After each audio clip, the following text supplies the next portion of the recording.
children, how are you all? I'm sure you all are doing good. Let's start today's chapter, Food and Health. Let's learn about nutrients and different types of nutrients, balanced diet, deficiency disease, different types of food. Food is important for all living things. Food gives us energy to work and grow. Food builds and repair our body. Food contains essential nutrients which are important for proper growth and development of our body. In this chapter, we will learn about eating balanced diet containing all essential nutrients. Food हम सबके लिए कितना important है हम सभी को पता है क्योंकि फूड हमें एनर्जी प्रोवाइड करता है वर्क करने के लिए. तो इस चैप्टर में हम फूड के बारे में जो उसमें डिफरेंट और एसेंशियल न्यूट्रिएंट्स हैं उसके बारे में डिटेल में पढ़ेंगे. Do you know food plays an important role in our life? Without food we cannot live. आप सभी को पता है कि बिना खाने के तो हम रह ही नहीं सकते हैं. Get it now. If you want to stay always healthy and fit, then eat lots of fruits and green vegetables. Drink plenty of water daily.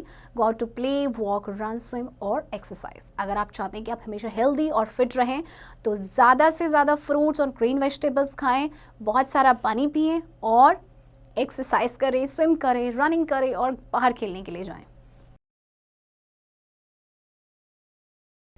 What are nutrients? The food that we eat contains 5 nutrients. They are carbohydrates, proteins, fats, vitamins and minerals. These are also called components of food. Food also contains roughage and water. Some nutrients give us energy to work and play, some help us to grow and some help us to fight against diseases. Different foods have different nutrients, thus we should eat different food to remain fit and healthy. देखिए हम जो खाना खाते हैं उसमें कुछ nutrients होते हैं जैसे कि आपके carbohydrates, proteins, fats, vitamins and minerals. इसके अलावा फूड में आपका रफेज और वाटर भी होता है. तो कुछ न्यूट्रिएंट्स हमें एनर्जी प्रोवाइड करते हैं, कुछ हमें ग्रो करने में हेल्प करते हैं, कुछ डिसीज़ के अगेंस्ट फाइट करने में हेल्प करते हैं. डिफरेंट फूड में डिफरेंट न्यूट्रिएंट्स होते हैं, इसीलिए हमें वैरायटी ऑफ फूड्स खाना चाहिए फिट और हेल्दी रहने के लिए. Carbohydrates. Sugar and starch are carbohydrate. They give us energy to the body. Give us energy, sorry. Carbohydrate. Sugar and starch are carbohydrates. They give energy to the body. Bread, rice, fruits, juices, honey and whole grains are rich sources of carbohydrates. आपको पता है carbohydrates जो हैं ये energy provide करते हैं body को. Proteins. Proteins help in the growth and repair the cells of the body. Pulses, soybeans, milk, cheese, meat, fish, eggs, chicken and pulses are rich sources of proteins. These are also called body building food. Protein जो है हमें grow करने में help करते हैं, हमारी body में जो वर्न आउट टिश्यूज होते हैं उन्हें रिपेयर करने में हेल्प करते हैं और इनको बॉडी बिल्डिंग फूड भी कहा जाता है. ये ज़्यादातर आपकी दालों में मिलता है प्रोटीन. इसके अलावा सोयाबीन है, चिकन या फिश, इन सब में. Fats. Fats also give us energy. They give us more energy than carbohydrates. The main sources of fats are butter, cheese, milk, ghee, cream, nuts, meat, vegetable oil, etc. Fats keep the body warm. Fat जो हैं ये भी हमें energy provide करते हैं और ये carbohydrate से ज़्यादा एनर्जी प्रोवाइड करते हैं. आपके जितने भी जैसे बटर, चीज़, घी, मिल्क ये सब होता है ये आपके सोर्सेज हैं फैट्स के और फैट हमारी बॉडी को वार्म भी रखते हैं. Vitamins and minerals. Vitamins and minerals are needed in very small quantities. They help our body to stay healthy and fight against diseases. Vegetables, fruits, milk, eggs, seafood, etc. are good sources of vitamins and minerals. Vitamins and minerals हमें बहुत थोड़ी सी quantity में चाहिए होते हैं और ये हमारी बॉडी को हेल्दी रखने में हमें हेल्प करते हैं. इसके अलावा डिसीज़ से फाइट करने में भी हेल्प करते हैं और ये आपके ज़्यादातर मिलते हैं वेजिटेबल्स में, फ्रूट्स में, मिल्क, एग्स, सी फूड, इन सब में. Iron, potassium, calcium, salt and iodine are important minerals. Vitamins and minerals are called protective food. आपके जो विटामिन एंड मिनरल्स होते हैं इन्हें प्रोटेक्टिव फूड कहा जाता है. Iron makes our blood red. Calcium makes our bones and teeth strong. It is also helps in the formation of our body cells. Potassium makes the muscles work efficiently and in proper order. Milk is rich in calcium. अब देखिए minerals हमें कहाँ से मिलता है और minerals की क्या इंपॉर्टेंस है. आयरन जो है वो ब्लड को रेड करने में हेल्प करता है. कैल्शियम हमारे बोन्स और टीथ को स्ट्रांग रखता है. पोटेशियम जो है मसल्स को एफिशिएंटली वर्क करने में और उनको प्रॉपर ऑर्डर रखने में हेल्प करता है. और मिल्क आपका कैल्शियम रिच होता है. Wonder box. Excess intake of fatty foods can lead to a condition called obesity. in which a person becomes extremely fat. अगर आप फैटी एसिड का एक्सेसिव इंटेक करेंगे, बहुत ज़्यादा खाएंगे, तो एक कंडीशन जिसे बोलते हैं ओबेसिटी यानी मोटापा। इसमें क्या होता है कि एक पर्सन जो है वो बहुत ही ज़्यादा फैट हो जाता है।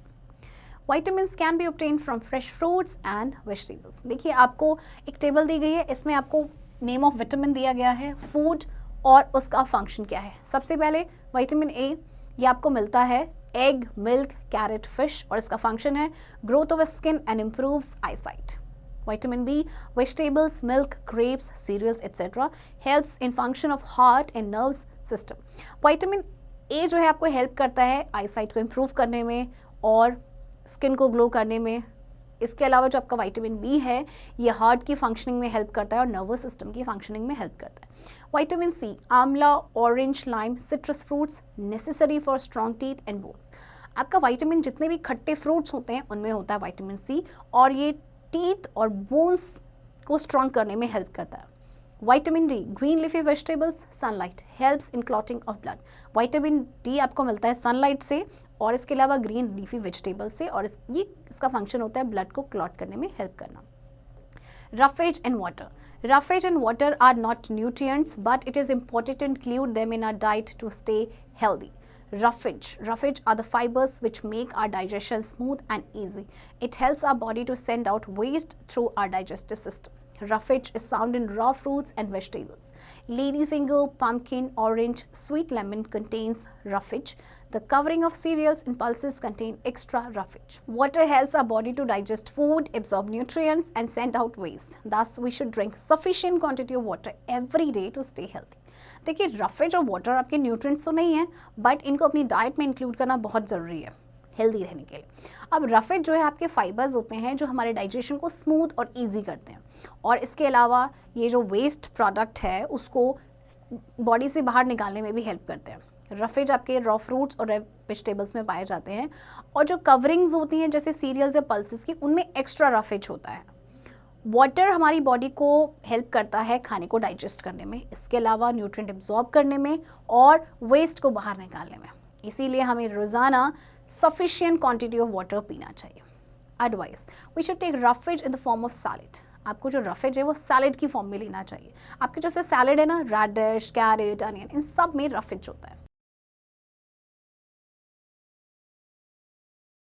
Advice: food must be cooked with care so that its nutritional value could not be lost. Cereals, pulses and vegetables should be cooked in the water in which they have been soaked. This water have dissolved vitamins.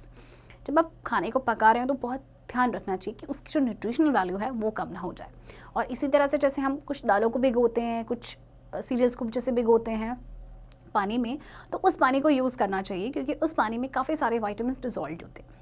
Balanced diet. The food that we eat every day is called a diet. Our diet must contain all the essential nutrients as mentioned above to stay fit and healthy.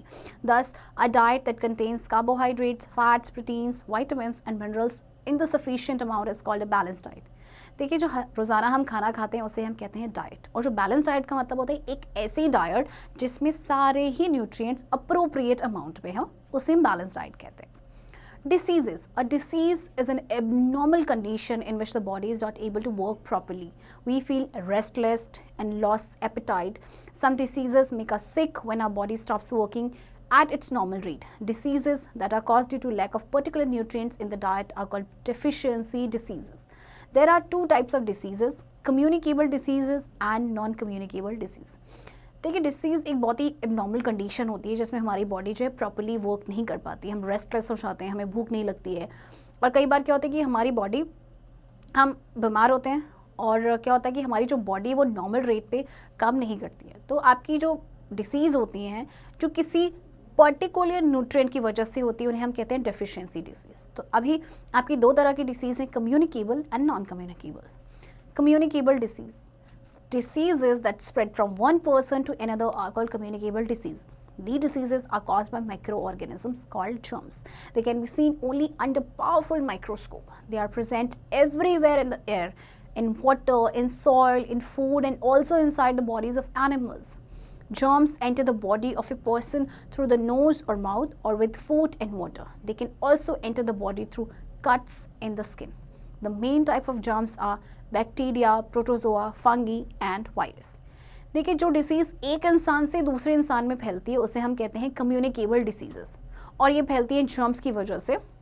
आपको पता है जो micro organism होते हैं ये हर जगह पाए जाते हैं, चाहे एयर हो चाहे वाटर हो, हमारे यहाँ बॉडी के अंदर भी होते हैं।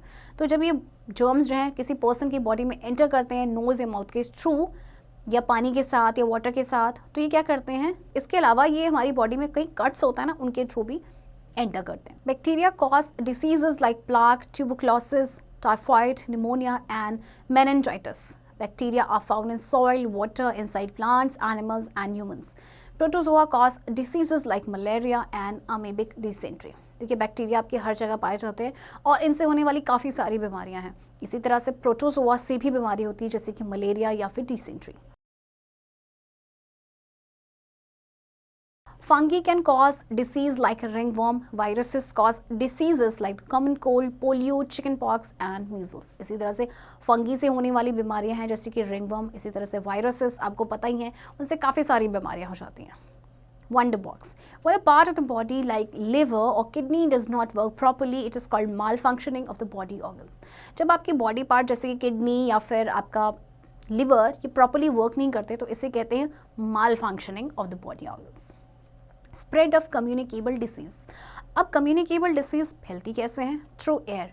When a person is suffering from communicable disease like cough, spits, sneeze, germs are released in the air.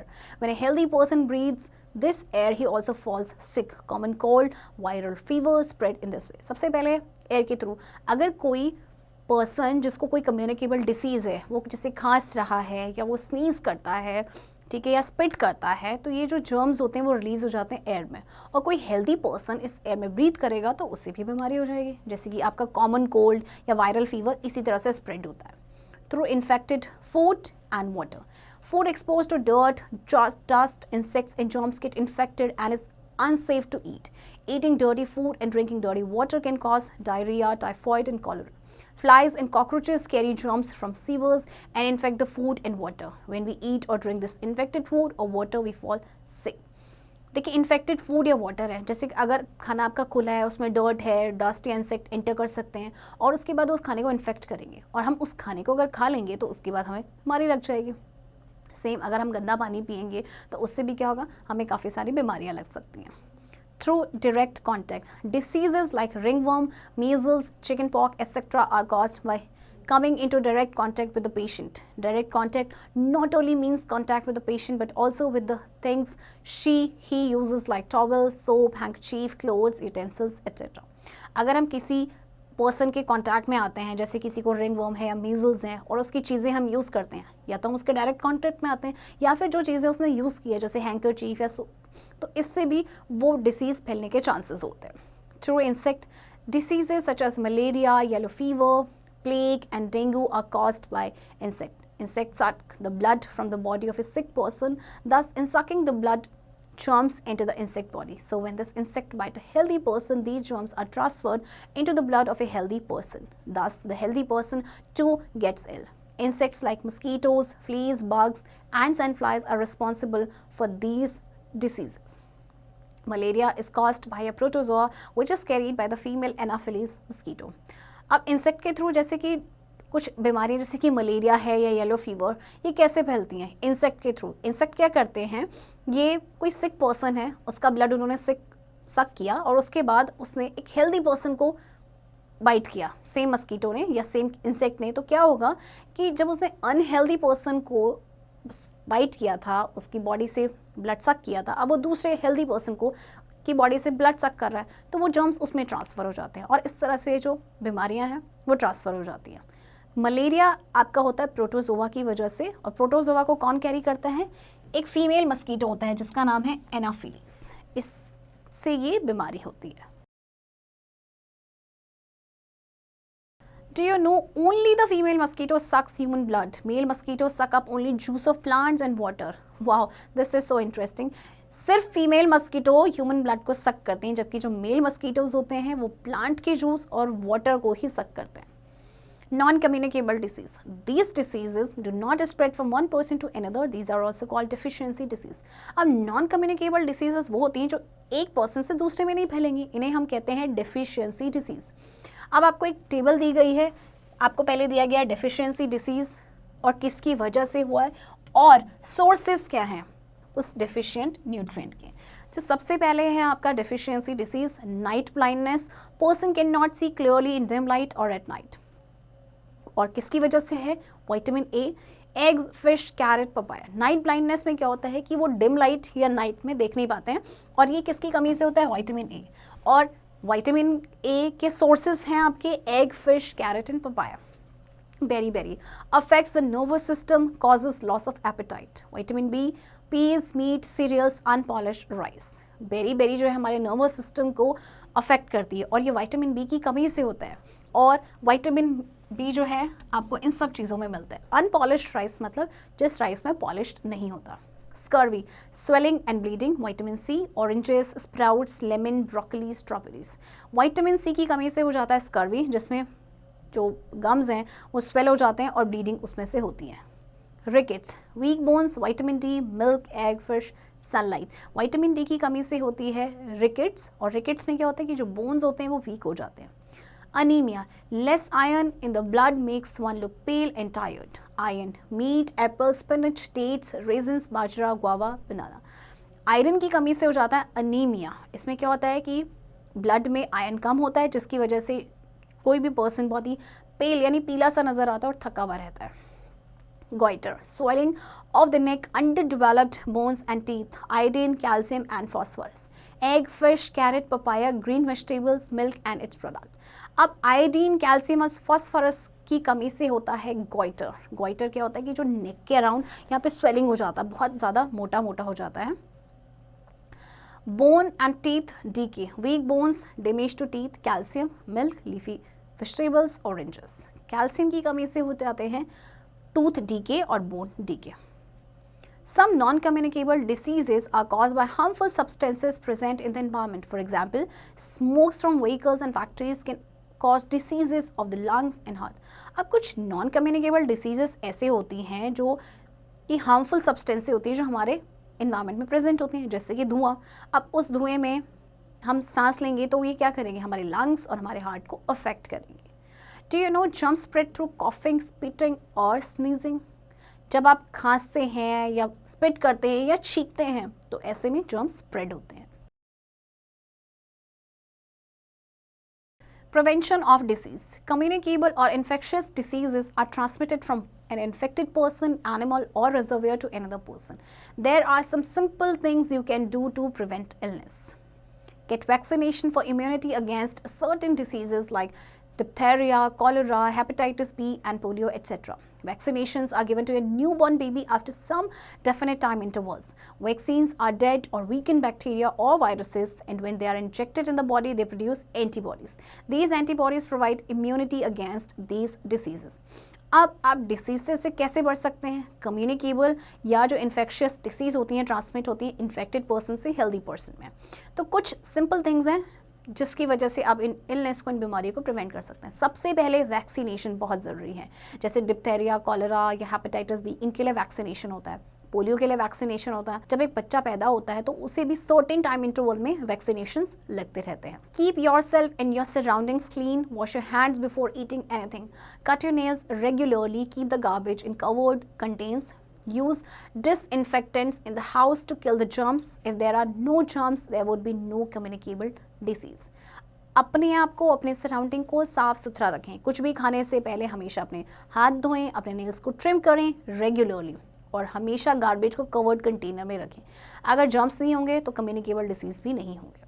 Be aware of what you eat and be careful how you prepare it. Use antibiotics exactly as prescribed. हमेशा ध्यान रखें कि आप क्या बना रहे हैं और किस तरह से उसे बना रहे हैं, और हमेशा जो एंटीबायोटिक्स हैं तभी लें जैसे आपको प्रिस्क्राइब किया गया है. Be cautious around wild and domestic animals that are not familiar to you. House should be airy and open. Fresh air and sunlight are natural disinfectants. हमेशा किसी भी wild animals या domestic animals से दूरी बना के रखें अगर आप उससे familiar नहीं हैं तो. इसके अलावा आपका जो घर है वो airy और open होना चाहिए क्योंकि जो fresh air और sunlight होती है ये आपके natural disinfectants होते हैं. Boil or purify drinking water and store it in clean covered containers. Patients should be kept in complete isolation from the rest of the family. All the articles used by the patient, such as towel, utensils, etc., should be kept separate. पीने का जो पानी है उसे boil करें या purify करें और हमेशा क्लीन कवर्ड कंटेनर में ही स्टोर करें. पेशेंट को कंप्लीट आइसोलेशन मतलब बिल्कुल ऐसी जगह पे रखें जहाँ पे किसी का आना जाना ना हो. और जितने भी उसके आर्टिकल्स हैं, जो चीज़ें हैं उस पेशेंट की, जैसे कि टॉवल, यूटेंसिल्स, उसको अलग ही रखें और टाइम टू टाइम उन्हें वॉश करें. Do you know Pulse Polio is an immunization campaign established by the government of India in 1994 to eradicate polio. Pulse polio आप जानते हैं, टाइम टू टाइम पोलियो पिलाया जाता है छोटे बच्चों को. ये इम्यूनाइजेशन कैंपेन है जिसे गवर्नमेंट ने 1994 में स्टैब्लिश किया था ताकि जो पोलियो है इसको जड़ से मिटाया जा सके. Let's remember, food contains essential nutrients which are important for proper growth and development of our body. Roughage is the fiber present in the food we eat. Water is a vital constituent of our diet. देखिए, food में कुछ essential nutrients होते हैं जो proper growth के लिए और हमारी बॉडी के डेवलपमेंट के लिए बहुत ज़रूरी होते हैं. रफेज आपके खाने में प्रेजेंट होता है. वाटर हमारे डाइट का एक इम्पॉर्टेंट कॉन्स्टिट्यूएंट है. There are mainly two types of diseases: communicable diseases, non-communicable diseases. The diseases caused due to the deficiency of nutrients are called deficiency disease. Communicable diseases are caused by bacteria, viruses, fungi and protozoa. दो तरह की disease होती हैं, communicable and non communicable. और जो disease किसी nutrient की deficiency से होता है उन्हें कहते हैं डेफिशिएंसी डिसीज़. आपकी कम्युनिकेबल डिसीज़ होती हैं बैक्टीरिया से, वायरसेस से, फंगाई से या फिर प्रोटोजोआ से. सो चिल्ड्रन, आई होप आपको ये चैप्टर समझ आया होगा. इसकी प्रैक्टिस अब आप खुद से करेंगे.